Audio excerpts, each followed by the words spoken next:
আসসালামু আলাইকুম দর্শক, মধ্যাহ্নের সংবাদে সবাইকে আমন্ত্রণ জানাচ্ছি। আমি শারমিন আক্তার।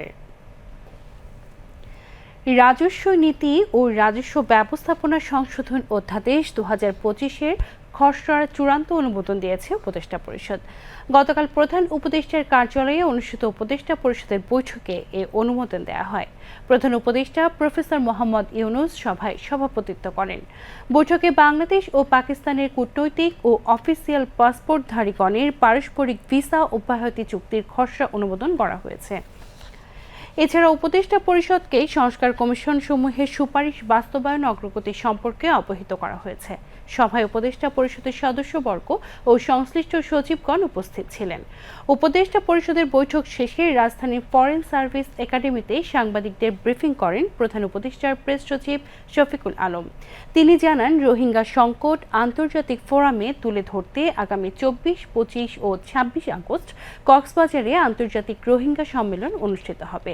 প্রধান উপদেষ্টা প্রফেসর মোহাম্মদ ইউনুস 25 আগস্ট এই সম্মেলনে যোগ দেবেন। তিনটা মেজর বিষয় ছিল। একটা হচ্ছে যে সংস্কার কমিশনের সুপারিশ বাস্তবায়ন অগ্রগতি পর্যালোচনা করা হয়েছে। দুই, রাজস্ব নীতি ও রাজস্ব ব্যবস্থাপনা এটার একটা সংশোধনে, যেটা একটা কিছুদিন আগে আপনারা জানেন একটা ল হয়েছিল, সেটার একটা অ্যামেন্ডমেন্ট এসছে এবং এটাকে অ্যামেন্ডমেন্টটা পাস হয়েছে। আর একটা হচ্ছে যে বাংলাদেশ এবং পাকিস্তানের সাথে ভিসা অ্যাবলিশন এর জন্য একটা চুক্তি হয়েছে এবং এটা ফর হচ্ছে ডিপ্লোম্যাটিক এবং অফিসিয়াল পাসপোর্ট যারা ধারণ করেন তাদের জন্য। এই তিনটা বিষয়ে আলোচনা আছে। আগামী 24, 25, 26 তারিখে রোহিঙ্গা একটা কনফারেন্স হচ্ছে কক্সবাজারে। অন্তর্বর্তীকালীন গভর্নমেন্ট রোহিঙ্গা ইস্যুটাকে খুব সিরিয়াসলি দেখছেন।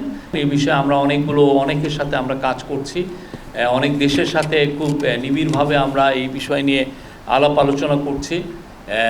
তো সেই আলোকেই রোহিঙ্গা ক্রাইসিসটাকে আবার ইন্টারন্যাশনালি যাতে মেজর ডিসকাশনের বিষয় হয়, সেটার জন্য আমরা এইটাকে হাইলাইট করার জন্য তিনটা বড় ইন্টারন্যাশনাল কনফারেন্স করার আমরা প্ল্যান নিয়েছি। তার প্রথমটা হচ্ছে এই 24 তারিখে শুরু হবে আর 3 দিন ব্যাপী। এরপরে 30শে সেপ্টেম্বর হবে সবচেয়ে বড়, সেটা ইউএনএ হবে।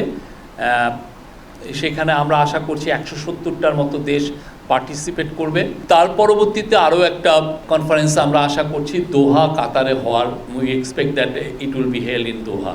আমরা আশা করছি যে 40টার মতো দেশের প্রতিনিধিবৃন্দ এখানে থাকবেন। অনেক ইন্টারন্যাশনাল অর্গানাইজেশন এবং অনেক ইউএন অর্গানাইজেশন এইখানে থাকবেন। যারা বিদেশি আসবেন তাদের সাথে রোহিঙ্গার জনগোষ্ঠী ইন্টারঅ্যাক্ট করতে পারবেন, তাদের কথাগুলো বলতে পারবেন, তারা তাদের যে ভয়েসগুলো তারা রেইজ করবেন। এটা কক্সবাজারে এটা হবে। 25 তারিখে আমাদের চিফ অ্যাডভাইজার মহোদয় ওখানে যাচ্ছেন এবং এটা 26 তারিখে কনক্লুশন হবে। মিয়ানমারে মানবাধিকার পরিস্থিতি নিয়ে প্রধান উপদেষ্টা প্রফেসর মোহাম্মদ ইউনুসের সঙ্গে গতকাল সৌজন্য সাক্ষাৎ করেছেন জাতিসংঘের বিশেষ প্রতিবেদক টম অ্যান্ড্রুজ। এ সময় প্রধান উপদেষ্টার নেতৃত্বের প্রশংসা করে তিনি বলেন, আন্তর্জাতিক অঙ্গনে রোহিঙ্গা ইস্যুটিকে অগ্রাধিকার দেওয়ার ক্ষেত্রে তার ভূমিকা অত্যন্ত গুরুত্বপূর্ণ। অ্যান্ড্রুজ বলেন, প্রধান উপদেষ্টার উদ্যোগে জাতিসংঘ সদর দফতরে আগামী 30 সেপ্টেম্বর রোহিঙ্গা বিষয়ে একটি আন্তর্জাতিক সম্মেলন অনুষ্ঠিত হতে যাচ্ছে। রোহিঙ্গাদের আশ্রয় ও সহায়তা দেওয়ার জন্য বাংলাদেশ এবং দীর্ঘমেয়াদী সমাধানের আশাকে বাঁচিয়ে রাখার জন্য ডক্টর ইউনুসের প্রতি বিশ্ব কৃতজ্ঞ বলেও মন্তব্য করেন তিনি। জাতিসংঘের এই সম্মেলন দীর্ঘায়িত সংকটের একটি সুস্পষ্ট সমাধানের পথ তৈরি করবে এমন আশা প্রকাশ করে প্রধান উপদেষ্টা বলেন, বাংলাদেশে আশ্রয় নেওয়া রোহিঙ্গাদের জন্য সাম্প্রতিক আর্থিক সহায়তা হ্রাসের ফলে স্বাস্থ্য ও শিক্ষাসহ প্রয়োজনীয় সেবায় বড় ধরনের প্রভাব পড়েছে। তিনি টম অ্যান্ড্রুজকে পর্যাপ্ত তহবিল নিশ্চিত করতে তার প্রচেষ্টা অব্যাহত রাখার অনুরোধ জানান। অ্যান্ড্রুজ সংকট সমাধানে বিভিন্ন পক্ষের সঙ্গে বাংলাদেশের সম্পৃক্ততার প্রশংসা করেন। তবে তিনি হতাশা প্রকাশ করে বলেন, রাখাইনকে স্থিতিশীল করতে এবং শরণার্থীদেরকে প্রত্যাবর্তনের উপযোগী পরিবেশ তৈরি করতে জাতিসংঘ মহাসচিবের উদ্যোগটি নেতিবাচক প্রচারণার কারণে ব্যর্থ হয়েছে। তবুও অ্যান্ড্রুজ আশাবাদ ব্যক্ত করেন যে সংশ্লিষ্ট পক্ষগুলোর অব্যাহত প্রচেষ্টা ও দ্রুত ও স্থায়ী সমাধান এনে দিতে পারে এবং এ লক্ষ্যে বাংলাদেশের নেতৃত্বের ভূমিকা চালিয়ে যাওয়ার আহ্বান আহ্বান জানান। অ্যান্ড্রুজ রোহিঙ্গা ইস্যুতে আগামী 25 আগস্ট কক্সবাজারে অনুষ্ঠিতব্য স্টেক হোল্ডার সংলাপে অংশ নিতে বাংলাদেশ সফর করছেন। জুলাই আগস্ট গণ অভ্যুত্থানের সময় গণহত্যার বিচারের দাবি এবং জাতিসংঘের প্রতিবেদনকে ঐতিহাসিক দলিল হিসেবে ঘোষণা দিয়েছেন হাইকোর্ট। আদালত সংশ্লিষ্ট কর্তৃপক্ষকে আগামী 3 মাসের মধ্যে এটিকে জুলাই রেভলিউশন 2024 হিসেবে গেজেট নোটিফিকেশন জারি করার নির্দেশ দিয়েছেন। মামলাটিকে চলমান মামলা হিসেবে ঘোষণা করা হয়েছে। গতকাল বিচারপতি ফাহমিদা কাদের ও বিচারপতি মুবিনা আসাফের সমন্বয়ে গঠিত হাইকোর্ট বেঞ্চ রায় ঘোষণা করে। আইনজীবী মোহাম্মদ তানভীর আহমেদ জানিয়েছেন, আদালত জানতে চেয়েছেন কেন জুলাই আগস্ট গণ অভ্যুত্থানের সময় মানবাধিকার লঙ্ঘন সম্পর্কিত জাতিসংঘের ফ্যাক্ট ফাইন্ডিং প্রতিবেদনকে ঐতিহাসিক দলিল হিসেবে ঘোষণা করা হবে না। পাশাপাশি ভবিষ্যৎ প্রজন্মের গবেষণা ও জ্ঞান আরোহণের জন্য প্রতিবেদনটি কেন সংরক্ষণ করা হবে না তার ব্যাখ্যাও চাওয়া হয়েছে। মূলত এই রুলের উপর রায় ঘোষণার নির্ধারিত দিন ছিল 3 আগস্ট। তবে রাষ্ট্রপক্ষের সময় চাওয়ায় গতকাল আদালত রায় দেন। এর আগে সুপ্রিম কোর্টের আইনজীবী মোহাম্মদ তানভীর আহমেদ গত বছরের 13 আগস্ট হাইকোর্টের রিট করেন। রিটে ফ্যাসিবাদী শাসন টিকিয়ে রাখা এবং জুলাই আগস্ট গণহত্যায় দায়ীদের বিরুদ্ধে প্রয়োজনীয় ব্যবস্থা গ্রহণের নির্দেশনার দাবি জানানো হয়। প্রাথমিক শুনানি শেষে গত 15 আগস্ট হাইকোর্ট রুল দেন, যেখানে জানতে চাওয়া হয় কেন দেশের নিরীহ মানুষ হত্যার ঘটনায় দায়ীদের বিচারের জন্য নির্দেশ দেওয়া হবে না। জাতিসংঘের মানবাধিকার বিষয়ক হাই কমিশনারের দপ্তরের তথ্যানুসারে দল 2024 সালের 1 জুলাই থেকে 15 আগস্ট পর্যন্ত বাংলাদেশের মানবাধিকার লঙ্ঘনের ঘটনা বিশ্লেষণ করে প্রতিবেদন প্রকাশ করে। প্রতিবেদনে গুরুতর আহত ও অনেক বিক্ষোভকারীর সঙ্গে কথা বলা হয়েছে। প্রতিবেদনটি গত ফেব্রুয়ারি মাসে প্রকাশিত হয় এবং চলতি মাসে রিট আবেদনকারীর সম্পূরক আবেদনে যুক্ত করা হয়েছে। জুলাই গণ অভ্যুত্থানে শহীদ পরিবার ও জুলাই যোদ্ধাদের পুনর্বাসনে অধ্যাদেশ গেজেট প্রকাশ করেছে সরকার। অধ্যাদেশ অনুযায়ী শহীদ পরিবারের সদস্যরা এককালীন 30 লাখ টাকা সঞ্চয়পত্র ও মাসিক 20,000 টাকা ভাতা পাবেন বলে গেজেটে উল্লেখ করা হয়। বিস্তারিত জানাচ্ছেন সৈয়দ রায়হান। দীর্ঘদিনের শাসন, শোষণ আর নিপীড়নের পর বাংলাদেশ নামের রাষ্ট্রটি 5 আগস্ট 2024 আওয়ামী ফ্যাসিজম আর ভারতীয় আধিপত্যবাদের করাল গ্রাস থেকে মুক্তি পায়। জন্ম নেয় নতুন এক বাংলাদেশ, যাকে অনেকেই বলছেন দ্বিতীয় স্বাধীনতা কিংবা পুনর্জন্মের দিন।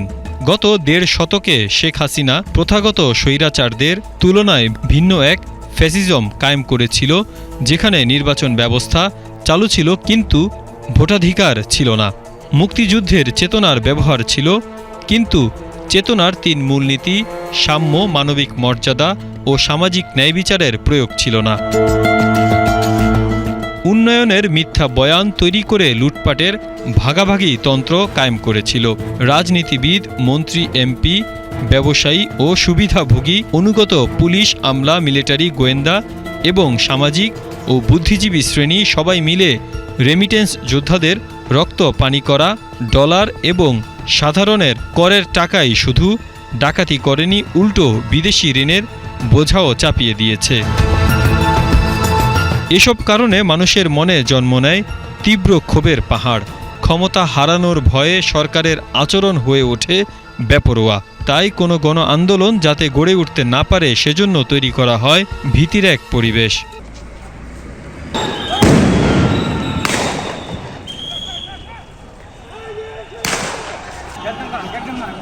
ষোলো বছরের রক্তক্ষয়ী সংগ্রাম 2024-এর জুলাই আগস্টে এসে চূড়ান্ত পরিণতি পায়। স্বৈরাচার পালিয়ে যায়, মানুষ ফিরে পায় রাষ্ট্র মেরামতের নতুন এক সুযোগ। তবে এজন্য দিতে হয়েছে অনেক আত্মত্যাগ। ফ্যাসিস্ট হাসিনা মসনদ রক্ষায় এমন কোনো কাজ নেই তা করেনি। আইনশৃঙ্খলা বাহিনীর হাতে তুলে দেয় মরণাস্ত্র, হেলিকপ্টার থেকে চালানো হয় গুলি। ছাত্র জনতার এই আন্দোলনে প্রায় 2000 মানুষ শহীদ হয় আর আহত হয় 20,000-এর মতো। তাদের এই ঋণ কখনো শোধ হবার নয়। এরপরেও বর্তমান অন্তর্বর্তীকালীন সরকার জুলাই শহীদ ও আহতদের জন্য নিয়েছে বেশ কিছু উদ্যোগ। সরকারি হিসেবে প্রথম ধাপে শহীদসহ 12,877 জন ও দ্বিতীয় ধাপে 1,757 জনের নাম যুক্ত করে গেজেট প্রকাশ করে মুক্তিযুদ্ধ বিষয়ক মন্ত্রণালয়। এর ধারাবাহিকতায় সম্প্রতি জুলাই অভ্যুত্থানে শহীদ পরিবার ও জুলাই যোদ্ধাদের পুনর্বাসনে অধ্যাদেশের গেজেট প্রকাশ করেছে সরকার। সরকারি এই গেজেটে জুলাই নিহতদের জুলাই শহীদ এবং আহতদের জুলাই যোদ্ধা হিসেবে স্বীকৃতি দেয়া হয়। শহীদ পরিবার ও আহতদের পুনর্বাসনে এই গেজেটে শহীদ পরিবারকে এককালীন ৩০ লাখ টাকার সঞ্চয়পত্র ও মাসিক ২০,০০০ টাকা ভাতা ও আহতদের ৩ ক্যাটাগরিতে এককালীন ৫ লাখ ও মাসিক ২০,০০০ টাকা ভাতা, খ ক্যাটাগরিতে এককালীন ৩ লাখ ও মাসিক ১৫,০০০ টাকা ভাতা, গ ক্যাটাগরিতে আহতদের এককালীন ১ লাখ টাকা ও মাসিক ১০,০০০ টাকা প্রদান করার সিদ্ধান্ত হয়। জুলাই যোদ্ধাদের কল্যাণ ও পুনর্বাসন কার্যক্রম তদারকির জন্য কেন্দ্রীয়, জেলা ও উপজেলা পর্যায়ে কমিটি গঠন করার উদ্যোগ নিয়েছে সরকার। কেন্দ্রীয় কমিটির সভাপতি হিসাবে মুক্তিযুদ্ধ বিষয়ক উপদেষ্টা দায়িত্ব পালন করবে বলেও জানানো হয়। Syed Raihan, BTV news, Dhaka. জুলাই আগস্টের গণ অভ্যুত্থানে আশুলিয়ায় ৫ জনের মরদেহ ও একজনকে জীবিত পোড়ানো সহ ৭ জনকে হত্যা মামলার অভিযোগ গঠন করা হয়েছে। বিচার শুরুর আদেশ দিয়েছেন আন্তর্জাতিক অপরাধ ট্রাইব্যুনাল ২। গতকাল আন্তর্জাতিক অপরাধ ট্রাইব্যুনাল ২ এর চেয়ারম্যান বিচারপতি নজরুল ইসলাম চৌধুরীর নেতৃত্বাধীন বিচারিক প্যানেল এই আদেশ দেন। এর আগে গত ১৩ আগস্ট আন্তর্জাতিক অপরাধ ট্রাইব্যুনাল ২ এ স্টেট ডিফেন্স ও আসামি পক্ষের আইনজীবী শুনানি শেষে অভিযোগ গঠনের বিষয়ে আদেশের জন্য আজকের দিন ধার্য করেন ট্রাইব্যুনাল। এদিন সকালে এই মামলায় গ্রেফতার ৮ আসামিকে হাজির করা হয় ট্রাইব্যুনালে। এই মামলায় আসামি করা হয়েছে ১৬ জনকে। এর মধ্যে সাবেক সংসদ সদস্য সাইফুল ইসলাম সহ ৮ জন পলাতক আছেন। তাদের পক্ষে ইতিমধ্যেই আইনজীবী নিয়োগ দিয়েছেন ট্রাইব্যুনাল। পুলিশ সদস্য এসে লাশকে পুড়ে বিকৃত করে দেয়। শেখ হাসিনা পালিয়ে যাওয়ার পরে এই পোড়া ৬টি লাশকে সেনাবাহিনী প্রথমে এসে উদ্ধার করে এবং আইডেন্টিফাই করে ৫ জনকে আইডেন্টিফাই করে তাদের স্বজনদের কাছে হস্তান্তর করা হয়। কোনো রকম আইডেন্টিফিকেশন ছাড়াই দাফন করতে হয়। সেই মামলাটির ব্যাপারে ১৬ জন পুলিশ কর্মকর্তা এবং কর্মকর্তাকে দায়ী করে প্রথমে তদন্ত রিপোর্ট দাখিল হয়েছিল, তারপরে ফর্মাল চার্জ দাখিল হয়েছিল। আজকে শুনানি, এর আগে শুনানি শেষ হয়েছিল। আজকে তাদের বিরুদ্ধে আনুষ্ঠানিকভাবে এই ৫ই আগস্টে ৬ জনকে গুলি করে হত্যা এবং অমানবিকভাবে পুড়িয়ে দেওয়ার দায়ে তাদের বিরুদ্ধে অভিযোগ গঠন হয়েছে। অভিযোগ গঠনের পরে আইন অনুযায়ী আদালত আসামিদেরকে জিজ্ঞাসা করেছেন যে আপনারা কি দোষী না নির্দোষ। উপস্থিত ৮ জন আসামির মধ্যে ৭ জন বলেছেন তারা নির্দোষ, তারা বিচার চান। বাকি যারা পলাতক আছেন তাদের পক্ষে স্টেট ডিফেন্স লয়ার আছেন, তাদের তো আর জিজ্ঞাসা করার সুযোগ ছিল না। একজন আসামি তিনি দোষ স্বীকার করেছেন এবং বলেছেন যে আমি আমার বিরুদ্ধে যে চার্জ গঠন করা হয়েছে সেটা স্বীকার করছি এবং আদালতে আমি আমার বক্তব্য দিয়ে এই মামলার ব্যাপারে আমি যা জানি সেটা বলতে চাই। আদালত তার দোষ স্বীকার যে করেছেন সেই অংশটুকু তার বক্তব্য রেকর্ড করেছেন এবং তিনি আরও যে কথা বলতে চান, উনি রাজসাক্ষী হতে চেয়েছেন। আদালত বলেছেন এই ব্যাপারে আপনি লিখিত আবেদন দিতে পারেন, সেইটা আমরা কনসিডার করব কি করব না এটা পরবর্তীতে বিবেচনা করব, কিন্তু এই পর্যায়ে কোনো অ্যাপ্রুভার হওয়ার কোনো দরখাস্ত আজকে পর্যন্ত নাই এবং এই ব্যাপারে আদালত কোনো আদেশও দেয়নি। এদিকে গতকাল নিজের দোষ স্বীকার করে রাজসাক্ষী হতে আবেদন করেছেন আশুলিয়ায় মরদেহ পোড়ানো মামলার আসামি পুলিশের সাবেক উপপরিদর্শক এসআই শেখ আফজালুল হক। গত ২ জুলাই এই মামলায় ১৬ জনের বিরুদ্ধে ট্রাইব্যুনালে আনুষ্ঠানিক অভিযোগ জমা দেন প্রসিকিউশন। গত বছরের ৫ আগস্ট আশুলিয়ায় ৫ জনের মরদেহ ও জীবিত একজনকে পুড়িয়ে দেওয়া এবং ৪ আগস্ট একজনকে হত্যার এই ঘটনায় ১১ সেপ্টেম্বর মানবতা বিরোধী অপরাধের অভিযোগ এনে আন্তর্জাতিক অপরাধ ট্রাইব্যুনালে মামলা করা হয়। কোনোভাবেই নিশ্চিত করা যাচ্ছে না সড়ক নিরাপত্তা। কখনো পরিবহন চালকদের অদক্ষতা, ট্রাফিক আইনের প্রতি অবজ্ঞা, আবার কখনো পথচারীদের অসচেতনতা। এসব কারণে সড়কে থামছেই না মৃত্যুর মিছিল। সড়ক নিরাপত্তায় এসব পরিকল্পনা কি তবে ব্যর্থ, নাকি চোখ থাকতেও অন্ধ সড়ক সংশ্লিষ্ট প্রতিষ্ঠানগুলো? থাকছে এনামুল হকের প্রতিবেদন, কণ্ঠ দিয়েছেন গোলাম মর্তুজা। গত 18 আগস্টের ভিডিও এটি। একটি গাড়ির ড্যাশক্যাম থেকে দেখা যাচ্ছে রাজধানীর রামপুরা ইউলিপের উপর একটি তেলের লরি যানজটের মধ্যেই পিষে ফেলে নাজমুল ইসলাম নামের এক মোটর বাইক চালককে। লরির আঘাতে সেদিনই নিভে যায় নাজমুলের জীবন প্রদীপ। লরির চালককে আটক করে পুলিশ। প্রশ্ন হলো, এই চালক কোন যোগ্যতায় ড্রাইভিং লাইসেন্স পেয়েছেন, আর লরির ফিটনেসের সনদই বা কে প্রদান করল? ফিটনেসবিহীন বাহন আর অদক্ষ চালকের এমন বিধ্বংসী সংমিশ্রণের আরেক উজ্জ্বল দৃষ্টান্ত হলো রাজধানীর গণপরিবহনগুলো। বেসরকারি মালিকানাধীন এই গণপরিবহনগুলোর চালকেরা কখনোই পাননি পেশাগত সুযোগ সুবিধা, কখনো কেউ নির্দিষ্ট করে দেননি এই চালক ও সহকারীদের কর্মঘণ্টা। লাইসেন্স অর্জন কিংবা ম্যানেজ করার পর গণপরিবহনের চালকেরা কখনোই পাননি বিশেষ কোনো প্রশিক্ষণ।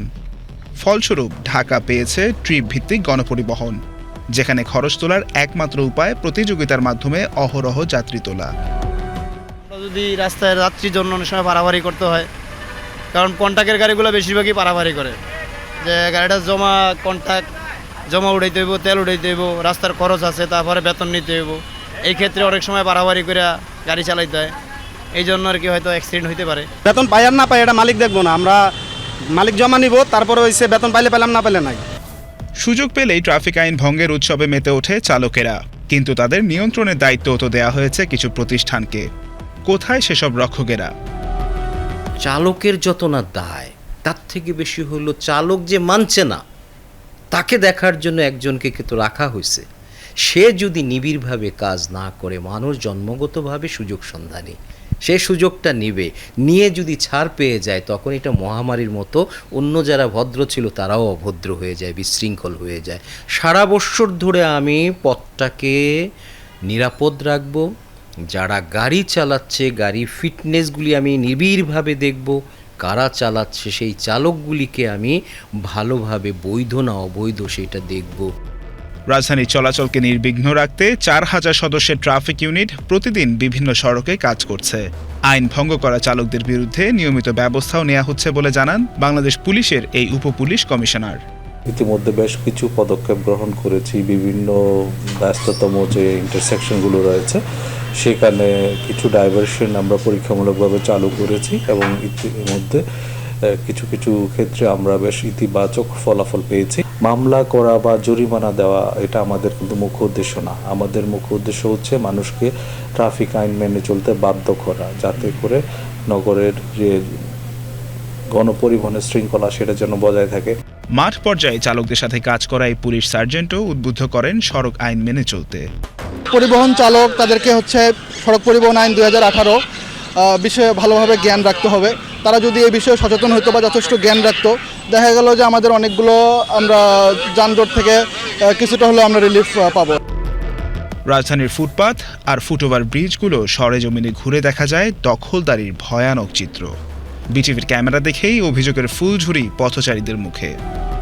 অনেক সময় আমরা হাঁটতে পারি না দোকানের কারণে, অনেক সময় এত গ্যাদারিং হয়ে যায় যে হাঁটার মতো অবস্থা থাকে না, তখন বাধ্য হয়ে রাস্তায় নামতে হয়। ফুটপাতে কিছু শপ দিয়ে রাখছে, দোকান দিয়ে রাখছে, এর জন্য এই যে আমরা যারা পথচারী এদেরকে রাস্তার ভিতর দিয়ে যেতে হচ্ছে। তার ফলে কি হচ্ছে, পিছন থেকে গাড়ি আসতেছে, এসে রাস্তাটাতে হচ্ছে যাত্রীরা যাচ্ছে, এজন্য গাড়িও যেতে পারতেছে না, এখানে দুর্ঘটনার সম্ভাবনা থাকে। গণপরিবহনের সাথে সড়ক ব্যবস্থাপনায় মরার উপর খাড়ার ঘা হয়ে দাঁড়িয়েছে অটোরিকশা। যান্ত্রিক আর অযান্ত্রিক পরিবহনের সমন্বয়ে সড়ককে করেছে আরও অনিরাপদ। একই সড়কে নানা ধরনের যানবাহন চলছে, মানুষ হাঁটাহাঁটি করছে, ভ্যান চলছে, রিক্সা চলছে, দ্রুতগতির যানবাহন চলছে, স্বল্পগতির যানবাহন চলছে, যান্ত্রিক অযান্ত্রিক, এই যে মাল্টিপুটের একটা ইনডিসিপ্লিন, এইসব কারণে সড়কের নিরাপত্তা বিঘ্নিত হচ্ছে এবং মানুষ মারা যাচ্ছে। এটা দেখার দায়িত্ব ছিল পুলিশের, দেখার দায়িত্ব ছিল বিআরটিএর। কারো কি চাকরি গেছে, কারো কি শাস্তি হয়েছে, পানিশমেন্ট হয়েছে? কিছুই হয় নাই। সুতরাং যে মারা গেছে সেই পরিবারের ক্ষতি হয়ে গেছে। এই দায়হীন সংস্কৃতি থেকে বিরোধী না বলে সড়কে শৃঙ্খলা প্রতিষ্ঠিত হবে না। সড়ক সংশ্লিষ্ট সকল বিভাগের জবাবদিহিতা ও যথাযথ সমন্বয়ে সড়কের নিরাপত্তা ফিরিয়ে আনতে অত্যন্ত জরুরি বলে মনে করেন তিনি। স্বপ্রণোদিত হয়ে আইন মেনে চলার পাশাপাশি বেসরকারি পরিবহন চালকদের দক্ষতা বৃদ্ধিতে নিয়মিত প্রশিক্ষণই পারে পরিবহন ব্যবহারকে নিরাপদ করতে। শুধুমাত্র পরিকল্পনায় আটকে না থেকে এর বাস্তবিক প্রয়োগও দেখতে চায় নগরবাসী।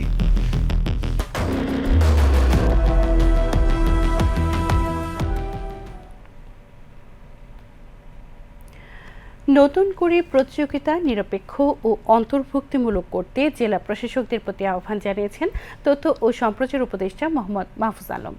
গতকাল তথ্য ও সম্প্রচার মন্ত্রণালয়ের সভাকক্ষে অনলাইন প্ল্যাটফর্ম বিভাগীয় কমিশনার ও জেলা প্রশাসকদের সঙ্গে অনুষ্ঠিত সভায় উপদেষ্টা এই আহ্বান জানান।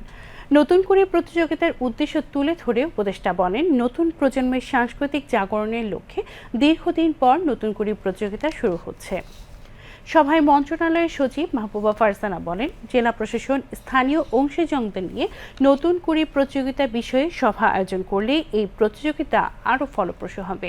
সভায় পিরোজপুর, ঝালকাঠি, জয়পুরহাট, মেহেরপুর ও চট্টগ্রামের জেলা প্রশাসক বক্তব্য দেন। এ সময় বিটিভির মহাপরিচালক মোহাম্মদ মাহবুবুল আলম এবং তথ্য ও সম্প্রচার মন্ত্রণালয়ের ঊর্ধ্বতন কর্মকর্তাবৃন্দ উপস্থিত ছিলেন। প্রতিযোগিতায় যেন ধর্ম বর্ণ নির্বিশেষে সকল সম্প্রদায়ের শিশু কিশোররা ব্যাপক অংশগ্রহণ করতে পারে সেই সুযোগ করে দেওয়ার জন্য জেলা প্রশাসকদের প্রতি নির্দেশনা দেন তথ্য ও সম্প্রচার উপদেষ্টা। প্রতিযোগিতার প্রচার কার্যক্রমে উপজেলা পর্যায় থেকে সাংবাদিক ও সাংস্কৃতিক কর্মীদের সম্পৃক্ত করতেও জেলা প্রশাসকদের প্রতি আহ্বান জানান উপদেষ্টা।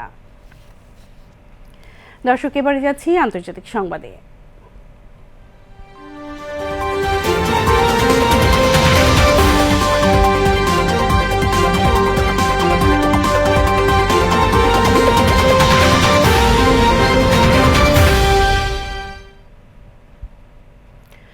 গাজা শহর দখলের জন্য চূড়ান্ত অনুমোদন দিচ্ছেন ইসরায়েলের প্রধানমন্ত্রী বেনিয়ামিন নেতানিয়াহু।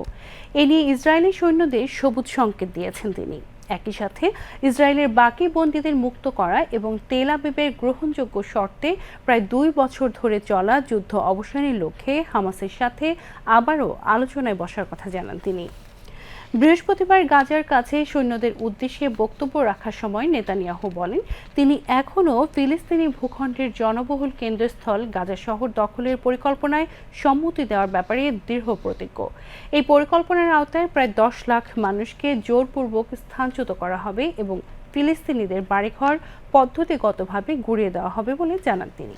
নেতানিয়াহু জানান, তেল আবিব এখন সিদ্ধান্ত গ্রহণের পর্যায়ে রয়েছে। নেতানিয়াহুর চূড়ান্ত অনুমোদনের পর গাজা শহরে বৃহৎ পরিসরে অভিযান শুরু হতে পারে কয়েকদিনের মধ্যেই। যদিও ইতিমধ্যেই ইসরায়েলি বাহিনী সেখানে হামলা জোরদার করেছে এবং গত 10 দিনে ইসরায়েলি ট্যাঙ্ক গাজা শহরের আরও কাছে এগিয়ে আসায় লাখো ফিলিস্তিনি তাদের বাড়িঘর ছেড়ে পালিয়েছেন। এদিকে গাজায় একদিনে ইসরায়েলি আগ্রাসনে আরও 50 ফিলিস্তিনির প্রাণহানি ঘটেছে। এ নিয়ে গাজার মৃতের সংখ্যা বেড়ে দাঁড়িয়েছে 62,192 জনে। রাশিয়া কয়েক সপ্তাহের মধ্যে ইউক্রেনের সবচেয়ে ভারী বোমাবর্ষণ করছে। রুশ বাহিনী 574টি ড্রোন এবং 40টি ক্ষেপণাস্ত্র ছুড়েছে বলে জানিয়েছেন ইউক্রেনের কর্মকর্তারা। ইউক্রেনের বিমান বাহিনী অবশ্য বলছে, তাদের গণনায় বৃহস্পতিবার রাতভর রাশিয়ায় ছোড়া ড্রোন ও অন্যান্য ক্ষেপণাস্ত্রের সংখ্যা ছিল 614টি। এর মধ্যে 577টি ভূপতিত করেছে তারা। গত জুলাইয়ের পর থেকে ইউক্রেনে এটিই রাশিয়ার সবচেয়ে বড় বিমান হামলা। ইউক্রেনের যুদ্ধ বন্ধের জন্য চলমান আলোচনা এবং রাশিয়ার উপর কূটনৈতিক চাপ বাড়তে থাকায় মধ্যেই মস্কো এই হামলা চালালো। এতে পশ্চিমাঞ্চলীয় লিভিভ শহরে একজন নিহত হয়েছেন এবং দক্ষিণ পশ্চিমাঞ্চলীয় ট্রান্সকার্পাথিয়া এলাকায় আরও 15 জন আহত হয়েছেন। ক্ষতিগ্রস্ত হয়েছে শিশুদের একটি নার্সারি ও কয়েকটি আবাসিক বাড়িসহ 20টির বেশি ভবন। ইউক্রেন প্রেসিডেন্ট ভ্লাদিমির জেলেনস্কি বলছেন, যুদ্ধের অবসান ঘটাতে মস্কো সত্যিকারের কোনো আলোচনা চালিয়ে যাওয়ার লক্ষণ এখনও পর্যন্ত দেখায়নি। এদিকে ইউক্রেন যুদ্ধ বন্ধে রাশিয়ার প্রেসিডেন্ট ভ্লাদিমির পুতিন কিয়েভের কাছে 3টি দাবি করেছেন, আর তা হলো পূর্ব দনবাস অঞ্চল পুরোপুরি ছেড়ে দেওয়া, নেটোতে যোগ দেওয়ার পরিকল্পনা বাদ দিয়ে নিরপেক্ষ থাকা এবং পশ্চিমা সেনাদেরকে ইউক্রেনের মাটিতে না রাখা। ক্রেমলিন ঘনিষ্ঠ 3 রুশ সূত্রের বরাতে বার্তা সংস্থা রয়টার্স এ খবর জানিয়েছে। যুক্তরাষ্ট্রের হিসাব অনুযায়ী রাশিয়া বর্তমান দনবাসের প্রায় 88% আর খেরসন ও জাপোরিঝিয়ার 73% নিয়ন্ত্রণে রেখেছে। তবে শান্তি চুক্তির অংশ হিসেবে ইউক্রেনের খার্কিভ, সুমি ও ডনিপ্রোপেভস্ক অঞ্চলের কিছু দখলকৃত এলাকা ছেড়ে দিতেও ইচ্ছুক মস্কো, কিন্তু ইউক্রেন পুতিনের শর্ত মানতে রাজি। ভ্লাদিমির জেলেনস্কি বলছেন, আন্তর্জাতিকভাবে স্বীকৃত ভূখণ্ড ছেড়ে দেওয়ার প্রশ্নই ওঠে না। ডনবাসকে তিনি ইউক্রেনের প্রতিরক্ষা কেল্লা হিসেবে বর্ণনা করেছেন। কলম্বিয়ার বিমান ঘাঁটি ও পুলিশের হেলিকপ্টারে পৃথক দুটি হামলায় কমপক্ষে 18 জন নিহত হয়েছেন। বৃহস্পতিবার এই ঘটনা ঘটে বলে জানিয়েছে বার্তা সংস্থা এপি। কর্তৃপক্ষ জানায় দেশটির দক্ষিণ পশ্চিমাঞ্চলীয় কালি শহরে একটি সামরিক বিমান ঘাঁটিতে বিস্ফোরক বোঝাই একটি গাড়ি দিয়ে হামলা চালানো হয়। এতে বিস্ফোরণে কমপক্ষে 6 জনের প্রাণ গেছে, আহত হন আরও 71 জন। এদিকে মাদক ধ্বংসের লক্ষ্যে অ্যান্টিওকিয়া প্রদেশে যাওয়ার সময় পুলিশ সদস্যদের বহনকারী একটি হেলিকপ্টারে ড্রোন হামলা চালানো হয়। এতে কমপক্ষে 12 পুলিশ সদস্য নিহত হন। হামলাগুলোর জন্য বিলুপ্ত সশস্ত্র গোষ্ঠী রেভলিউশনারি আর্মড ফোর্সেস অব কলম্বিয়ার বিদ্রোহীদের দায়ী করেছেন দেশের president Gustavo petro. Ethyl Caterham বর্তমানে বিশ্বের সবচেয়ে প্রবীণ মানুষ তিনি। বৃহস্পতিবার ছিল যুক্তরাজ্যের এই নারীর 116তম জন্মদিন। ইথেলের জন্ম দক্ষিণ পশ্চিম ইংল্যান্ডের শিপটং বেলিঙ্গার গ্রামে 1909 সালের 21শে আগস্ট। প্রথম বিশ্বযুদ্ধ শুরুর 5 বছর আগে ব্রাজিলের ক্যানবারো লুকাসের মৃত্যুর পর ইথেলকে সবচেয়ে বয়স্ক মানুষ হিসেবে ঘোষণা করে যুক্তরাষ্ট্রভিত্তিক বয়স বৃদ্ধি সংক্রান্ত গবেষণা প্রতিষ্ঠান জেরন্টোলজিক্যাল রিসার্চ গ্রুপ জিআরসি ও লনজেভি কোয়েস্ট ডাটাবেস। এবারের জন্মদিনের আগে নিজের দীর্ঘ জীবনের গোপন রহস্য জানিয়েছেন ইথেল। তিনি বলেন, কখনো কারো সঙ্গে বিতণ্ড নাই, তিনি মানুষের কথা শুনেন এবং যা পছন্দ তা করেন। প্রত্নতাত্ত্বিক নিদর্শন সমৃদ্ধ নারায়ণগঞ্জের সর্বত্র মেলে ঐতিহাসিক ঐতিহ্যের ছাপ। 2500 উপজেলার 7 গ্রাম ইউনিয়নের সাতগাঁ এলাকায় কয়েকশো বছরের পুরনো শরৎচন্দ্র বাবুর জমিদার বাড়ি তেমনই একটি ঐতিহাসিক নিদর্শন। মেঘনার কুল ঘেঁষে অবস্থিত এই স্থাপনা নিয়ে স্থানীয়দের মুখে নানা গল্প শোনা যায়। তবে কয়েকশো বছরের পুরনো শরৎচন্দ্র বাবুর জমিদার বাড়িটি ইতিহাসের পাতা থেকে হারিয়ে যেতে বসেছে। অযত্ন আর অবহেলায় পুরো বাড়িটি এখন অনেকটা ধ্বংসস্তূপে পরিণত হয়েছে। বিস্তারিত মোহাম্মদ শাহজাদা শাহাদাতের প্রতিবেদনে জানাচ্ছেন মিম আক্তার। কালের সাক্ষী হয়ে দাঁড়িয়ে থাকা কয়েক শত বছরের পুরনো জমিদার বাড়িটি ধ্বংস হতে বসেছে। 6 কক্ষ বিশিষ্ট বাড়িটির চারিদিকে আজও টিনের ঝুলানো বারান্দা টিকে রয়েছে। দ্বিতল বাড়িটির দেয়ালের ভাঙা অংশে গাছের শেকড় জেঁকে বসেছে। ইটের গাঁথুনির মধ্যে বেড়ে উঠেছে লতাপাতা ও শেওলার স্তূপ। দ্বিতীয় তলার বারান্দায় এখনও চোখে পড়ে লোহার কারুকাজের নকশা। গাছপালা আর লতাগুল্মের ভিড়ে ভালো করে চোখে পড়ে না বাড়িটি। জমিদার বাড়ির 3টি পুকুর রয়েছে। 2টি পুকুরের শান বাঁধানো ঘাট অযত্ন অবহেলায় নষ্ট হয়ে যাচ্ছে। তবে জমিদারের হাতি গোসল করানো পুকুরটি আজও ইতিহাসের সাক্ষী হয়ে আছে। যদি আমি হসপিটালও করি, কারণ 13.5 বিঘা সম্পত্তি, এখানে যদি আমি 6 বিঘা সম্পত্তি হসপিটালে দিয়ে বিশাল বড় একটা হসপিটাল হয়। এটা এর আগেও আমরা এটা দাবিদার করছিলাম, এখন আবার নতুন করে আমরা এটা দাবি জানাই যাতে 247 একটা হসপিটাল হয়। ব্রিটিশ আমলে ঢাকার প্রশাসনিক বড় দায়িত্বে ছিলেন শ্রী শরৎ গুপ্ত। তার নামে ঢাকার লক্ষ্মীবাজারের শরৎ গুপ্ত রোড রয়েছে। জমিদার বাড়িটি জরাজীর্ণ হয়ে জঙ্গলে পরিণত হওয়ায় দ্রুত সংস্কার দাবি করেছেন স্থানীয় বাসিন্দারা। 8000 উপজেলা 7 গ্রামের বাবুর বাড়ি, ঐতিহ্যবাহী বাবুর বাড়ি, এখানে যে স্থাপত্যগুলো ছিল আমরা এখন দেখছি স্থাপত্য প্রায় ধ্বংসের পথে। আমরা চাই যে এটা নতুন করে সংস্কার হোক, সরকার যাতে এটার প্রতি নজর দেয়। সংস্কারের মাধ্যমে আমরা একটা সুন্দর পরিবেশ পাই। বাবু শরৎগুপ্ত নামে এখনও নারায়ণগঞ্জে একটি রোড আছে যার নাম বাবু শরৎগুপ্ত রোড। উনি ছিলেন তৎকালীন ব্রিটিশ আমলে ঢাকা সিটির প্রথম মেয়র ছিলেন। এখানে প্রতিদিন প্রায় শত শত লোক এই জমিদার বাড়িটি দেখতে আসেন।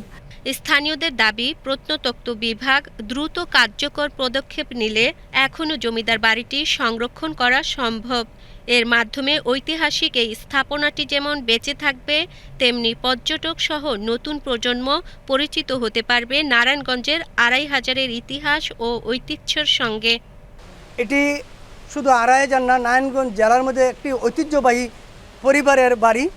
আর ঐতিহ্যবাহী এই বাড়িটি আজকে দেখা গেছে যে এই ধ্বংসের সম্মুখীন হয়ে রয়েছে। আর বাড়িটি আমাদের 2500 স্বাস্থ্য কমপ্লেক্সের নামে লিজ দেওয়া আছে, কিন্তু দেখা যায় যে বাড়িঘরগুলি প্রায় ধ্বংসপ্রাপ্ত, ইটা খুলে যাচ্ছে। সরকারের পক্ষে যদি সংস্কারের উদ্যোগ নেয় তাহলে বাড়িটি ঐতিহ্য ফিরে পাবে এই আশা করি। ধ্বংসপ্রাপ্ত জমিদার বাড়িটি ঠিক কবে নির্মাণ করা হয়েছিল সে বিষয়ে সঠিক তথ্য পাওয়া যায়নি। তবে লোকমুখে জানা যায় ব্রিটিশ শাসনামলের শুরুর দিকে বাড়িটি নির্মাণ হয়েছিল। স্থানীয়দের বর্ণনায় এ বাড়ির কিছু বংশধরদের পরিচয় জানা যায়। সাতগ্রাম জমিদার বাড়ির বংশধরেরা এখন কলকাতার বাসিন্দা। 1947 সালে দেশ বিভাজনের পরে তারা জমিদারি ছেড়ে ভারত চলে যায়। 1971 সালে বাড়িটি মুক্তিযোদ্ধাদের ক্যাম্প হিসেবে ব্যবহার হয়। মিম আক্তার, বিটিভি নিউজ, ঢাকা। দর্শক, যাচ্ছি খেলা খবরে।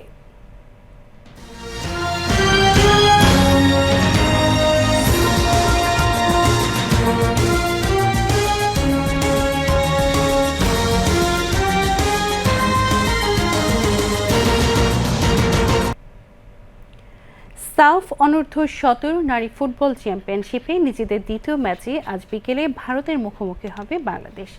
ভুটানের চাংলি মিথাং স্টেডিয়ামে ম্যাচটি শুরু হবে বাংলাদেশ সময় বেলা 3টায়। এর আগে নিজেদের প্রথম ম্যাচে ভুটানকে 3-1 গোলে হারায় বাংলাদেশের জুনিয়র মেয়েরা, আর নেপালকে 7-0 গোলে পরাজিত করে ভারতের মেয়েরা। ফলে পয়েন্টের টেবিলে বাংলাদেশ আছে 2 নম্বরে।